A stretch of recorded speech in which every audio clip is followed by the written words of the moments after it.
In this video, I'm going to be sharing with you my blog income report for April, May, and June. I know you guys like that a lot. So I'm going to share with you all the details within the last quarter of what I made. And this is not me flexing a muscle or anything. It's literally just to show you guys like what you can do if you just put your mind to it, be consistent around like blogging and creating content online. So what I wanted to share with you today, not only the blog income report, but also trends that I'm seeing in terms of like my ad income, and then new strategies that I'm taking, new processes and new systems I'm putting into place, because literally, I do not have time for creating content myself. And so I've basically, here in the last year or so, created systems. I use some of the skill sets that I've learned as a product and program manager and put those into place for my side hustle, so that I'm not constantly having to be in my business and rather have it run passively because of the systems I created in place. And so I wanted to kind of share my tips with you. You can honestly start systematizing a lot of stuff if you really wanted this to be truly a passive income source. So I'll kind of share my tips and tricks on that, and then also share with you realistically like how I'm actually using this blogging income to supplement my primary income. And honestly, I'm going to tell you, like, this is fun money for me at this point, where I am actually basically using this money as a way to kind of fund our vacations for our family of 6. And so honestly, this has been an amazing like dream come true in having this additional revenue stream. And I know some of you guys are trying to do this full time, and what I want to share with you, that it is possible as long as you put the time and effort into it. So but get off my soapbox, and I'm going to go ahead and show you my blog income report. All right, so let's dive into the blog income report. I'm going to share with you guys everything that I made on just basically online content creation. So I put in here some of the days. I actually like reformatted all of the data so that I can actually trend. I think with my professional career, I've learned that data is really important. Trending the data is really important so that you know where to focus your efforts. I've learned honestly that the Pareto rule actually works. Like 80% of the revenue, or whatever it is that you're trying to measure, is generated by 20% of whatever the content or your focus area is. And so what I wanted to kind of see is like, where is my money coming from, and be able to kind of focus more on that, or make a decision on whether or not I can forego some of that effort to kind of grow another part of the business. And so that's how I'm thinking of it, and that's why you have it. And that's why you see this content in a different type of format, just because I'm trying to trend it. And I'll show you what I mean by trending it when I show you the graph here in a little bit. So as you can see here, here's my Mediavine income report. I've been with them for about 2.5, 3 years now. And so as you can see, like the money like fluctuates, and I'll show you what I think is going to happen in Q3 and Q4 of this year. But overall, in the month of April, May, and June, I've made around $2,500, give or take. Food, I haven't created a lot of content, like new content in here. So you can see it's going from 2,000 to 1,600. And it's honestly because, number one, people aren't actually looking for this food during this time of year. And secondly, I haven't honestly created another piece of content within the last, I don't know, 4 or 5 months. I know that sounds bad, but like I said, passive income is amazing because it still works. It might dwindle a little bit, but it still works, at least for me. And then on the YouTube lifestyle content creation, like again, I haven't spent a lot of time on here. I am trying to start up a vacation one. Like I told you guys, the income that I make from all of this is paying for most of our family vacations, and that's really where I'm trying to like put our money towards. Like everything else, like our career is being put on retirement, and then this income is basically being able to provide experiences for my family. I know that sounds crazy. Instead of buying things, we're focused on like just experiences for the family, because life's too short. When I think of like all the money that I'm making from this, like I think of like what are the different experiences that this money can fund. And so really that's how I think of this like additional revenue stream for our family. So with that, like I was hoping that if we created a YouTube vacation channel, then we can make an income off of it, and it gives us more experiences that we can share with our friends and family, and even like people who want to watch and learn about vacationing. And so I have that one. We don't have a lot of subscribers yet. I'm about like at 75 subscribers on that, and that's me like not putting very much effort into it. So that one you don't see here until like I actually make money off of it. And then I have YouTube vlogging tips, which is this channel, and you can see how much I'm making, which is like nothing. And what's really crazy about this is that like the YouTube lifestyle one has about 3,000 subscribers, and then this one has about like 1,200 subscribers. And so you can see like the difference. I think it's exponential potentially, but I'll look at the CPMs maybe next time so that you guys can see like the rates between like lifestyle and blogging and where advertisers prefer spending their money. I'm pretty sure advertisers prefer spending their money on the lifestyle blog. And so I'm hoping it's the same for a vacation channel. And if that vacation channel takes off, this channel is probably going to kind of suffer because I'd rather create content there and maybe get sponsorships for that rather than blogging. I know that sounds sad, but you know, my priorities are where they are. And then in terms of Amazon, that's my total there for affiliate income. So I've got $250. And in June, like June leading up to July, that's like prime time season or prime day season. And so I think that's why that money went up. And then I've got Reward Style, which is a great visual, like they provide really visual like widgets that can add to WordPress. And that's why I'm making a lot of money there. For Shop Style, I don't know if they're crediting me all the things that people buy on my site. And so I use them sparingly on my lifestyle site as well as on our food site.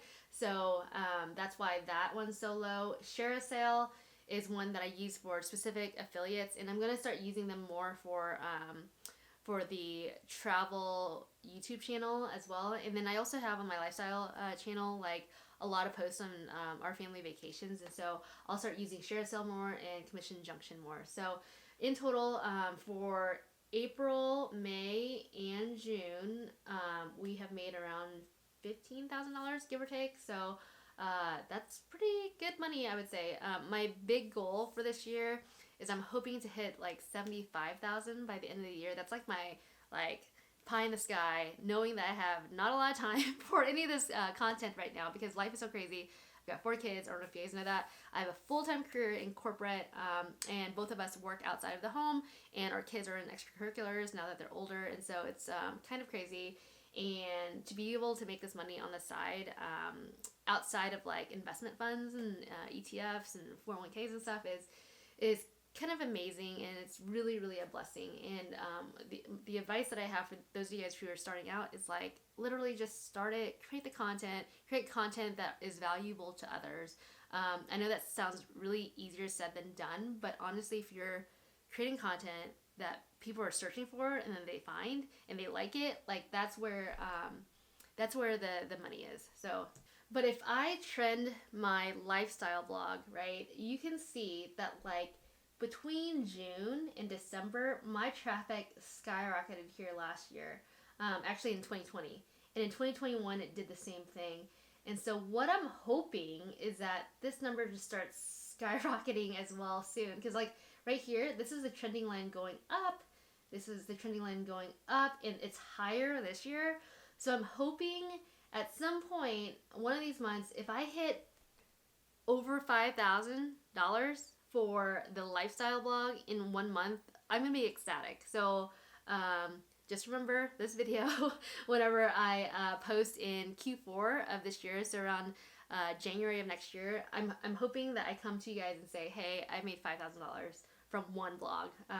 And if you guys compare me to other like blog income reports on YouTube, like what you'll notice is that I am like a tortoise compared to some of these others. Like it's taken me forever to get to where I'm at. Whereas like some people have these niche sites and they're already making like, I saw like $25,000 a month, which is like insane to me for just content creation in general. And so I'm the tortoise. You're learning from a tortoise, but if you want to like learn how to do it fast, like I'm not your gal. I literally take things slow. I'm a one-woman show, generally hire out.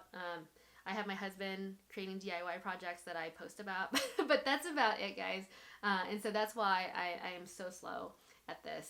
So if you want to talk about like things I'm doing new this month, I'm focused on driving Pinterest traffic. Here's why I'm focused on Pinterest. Pinterest is one of those channels that will allow you to get like traffic quickly, whereas SEO, it takes time for Google to recognize you, understand that you're an authority in a specific niche, and then start driving traffic that way with organic, right? But Pinterest traffic is basically like if your image on Pinterest goes viral, it's an image like search-based like engine, right? Like if it goes viral, like you can get traffic pretty quickly, and Pinterest has a paid platform as well, so you're kind of competing with that just like you would on Google. And so what you want to do is make sure that like if you want quick traffic and not organic traffic, then use Pinterest. Pinterest also has like an organic traffic as well. So if someone like pins your pin, then like there's, I mean, obviously it will proliferate and then you can continue getting traffic that way. And so I've been, in the last 2 months or so, been paying people to post my pins on Pinterest using Tailwind as an app. I'll link down below. It's an affiliate link, but I use it. And I've been getting like tons of traffic. It's like 25% increase month over month since I started. And so I don't know why I paused Pinterest. I think I heard a rumor that like, hey, Pinterest isn't driving as much traffic to people's blog. And so I quit because someone said it. And then my traffic tanked, and now that it's back, it's like back with a vengeance. And now I have a system in place where like I don't have to be in like every weekend trying to pin. Like I have someone pinning for me, and paying someone like $30 a month to do that is definitely worth it. And so doing that, I'm also creating descriptions with fan-based descriptions. And what I mean by that is like on Pinterest, when you're creating a pin, I heard a recommendation where you should actually pin it saying like, let's say you made a clay statue or something, right? And that description, the title should be like fan-based, meaning like, hey, I went to this blog and this is an awesome clay statue that I made. I'm going to save this for later, or something like that. Create it from a reader's perspective on like, hey, so a reader pinned this. It wasn't like the content creator that pinned it. So that's one tip that I've learned over the course of the last like month. And so I'm trying that out. I have like 3 different description types, and then one of them is going to be fan-based. So we're going to test that out.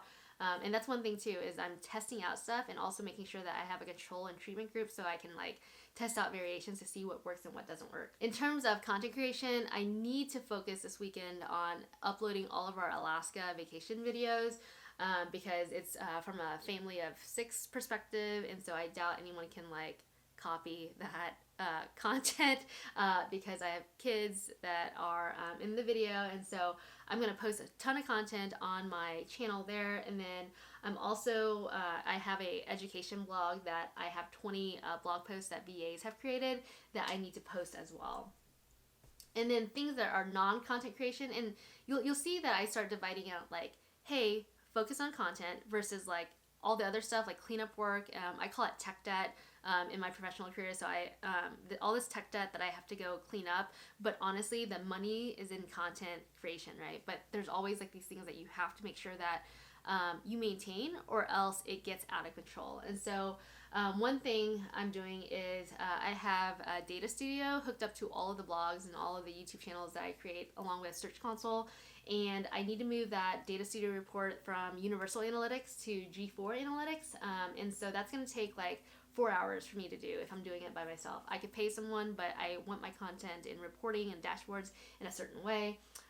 Also, I'm thinking about doing affiliate linking, again, like revisiting all of the blog posts that currently do well. If you think about content, let me kind of explain the head, torso, and tail a little bit. And what that means is that like you have content that is at the head that is driving most of your traffic. Then you get the middle ground, which is the torso, and then the tail, which is like basically no one looking at that blog content, right? And what I don't want to do is focus on the head, because if there's traffic already being generated by Google there, I don't want to mess up Google's algorithm and how they crawl my site and then whether or not they surface it. I don't want to mess that up. And so I ignore the head for now and then focus on the torso. And the torso is normally like anything that has less than like 750 page views a month. And so I update that content by adding affiliate links where I need to, or removing words so that it's like more clickbaity. Click here for the shampoo, or click here for the amazing whatever, and then be able to share that and make sure that they kind of click through. And generally when I do that, I do it either on Target, which has a 48-hour cookie, or Amazon, which has a 24-hour cookie. And then on my list of things to do is the Mediavine Grow piece. So Mediavine is my ad company. There's also other ad companies like AdThrive that are out there if you guys are investigating that. Mediavine Grow is actually a plugin that they provide to all of their publishers, and it has a ton of different features. I'll link down below to all of them, but one thing that they have just come out with is the Grow exclusive content, where you can basically lock content, and so that people can give you their email address, because I think in the world of no third-party cookies here coming up next year or the year after, it's going to be hard-pressed to basically make a lot of money through advertising because you won't be able to target. And so I think first party data is going to be really, really important. And so I'm trying to get a head start on that so that when the revenue does dip, and I know it's going to dip, like when the cookies disappear, right? Like advertisers aren't going to be able to target their ads as specific as they do now, which means that they're going to be spending more on advertising, but they're going to be probably advertising in more reliably placed advertising. I don't know how to kind of explain it, but overall, I just want to get ahead of it and have at least a mitigation or a solution in place. And so I'm going to be figuring out how to do the exclusive content and kind of explore what that's all about. I have a content lock process today. It's literally putting a password on my WordPress site, but I want to explore what Mediavine has to offer there.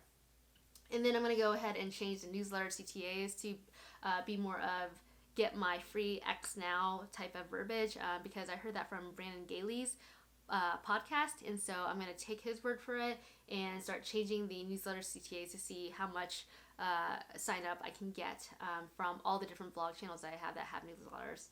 And then lastly, web stories is a big deal, I think. I mean, Google's been testing it out for a while now. It's launched. I don't think it's going away. And so I also want to get ahead of that, but it's not at the cost of creating new blog content. So I'm going to figure out how I can actually programmatically or systematize creating web stories. And I have stuff in the works now. I'll let you know if that pans out or not. And then lastly, I wanted to share some of the new systems that I have so that you guys can basically take some of the ideas and hopefully help your own blogs. First off is uploading graphics and content in batch. And what I mean by that is like before when I created content for my lifestyle blog and food blog especially, what I did before was that I would create like the blog post and I would have all the images in a folder not edited yet. And so once I created the content, I uploaded the images into the WordPress site. That took forever. What I realized is that I should just edit all of my photos and cull out the bad ones, and before I even write the content, just upload it to the WordPress site. Because I realized that those are my images. Like I can make those my own stock images and pull from that library, and they're not specific to any like piece of blog content. Like, I could use them in multiple blogs. Like I don't know why that didn't dawn on me before. I mean, I knew that I could use them in different areas, but I should think of the library of images and photos that I've taken as my own stock library that I can use in multiple blog posts. And so that's a mindset that I am in now, and I have like over 50 I think folders of just images that I'm a photographer at heart too, and so I'm just gonna go edit them, resize them to very small images, and then just upload them to my site so that when I have the feeling to write, I can just write and then the images are there instead of me having to like write, then edit, then upload. Like it's already uploaded. Like if I do that in batch, it's gonna be awesome. And so that's what I'm doing, and that will hopefully cause me to actually create content faster, and that's the goal, is to create content faster. And then lastly, create reusable blocks. I mean, I just found out about like reusable blocks in WordPress Gutenberg, and so what I'm going to be doing is I have it on a lot of the blog posts already, but I think I'm going to create one where there's just all of the links all on one page. I don't know if there's a downside to that or not. I'm going to try it out and let you guys know. So that's pretty much all the new systems, the new content, and my income report. So there you have it. That is my blog income report for Q2 of 2022. I hope you guys found that insightful. Let me know in the comments below what types of content you want me to create on blogging. I am basically sharing with you guys things that I'm learning along the way. So if there's anything that you think that I could provide of value to you guys, please comment below. I'm more than happy to create a video on it and provide more details or explanations. I know a lot of you guys who are starting your blogging journey, you're stuck in like, hey, how do I design my website? What type of content I should create? And I have a free video course. It's not complete by any means, but I have a free video course that you can check out. I'll put the link in the description below. It's completely free. I'm just basically sharing with you the knowledge that I have learned over the years and hoping that you guys use some of the services that I include in there, and I will only include them if I actually use them on my site. So it's, again, completely free. Go ahead and check that out. It starts you from scratch. I kind of share all of the services and hosts that I use, as well as some of the plugins that I would highly recommend. And it's literally a free course that I've organized for you. So go check it out if you're starting, and don't complain about like not knowing what the design is. If I hear one more new blogger again talk about the design of their website instead of creating content, I will be so upset. So let me know if you guys have any other questions, and I'm more than happy to help. Thanks guys, bye.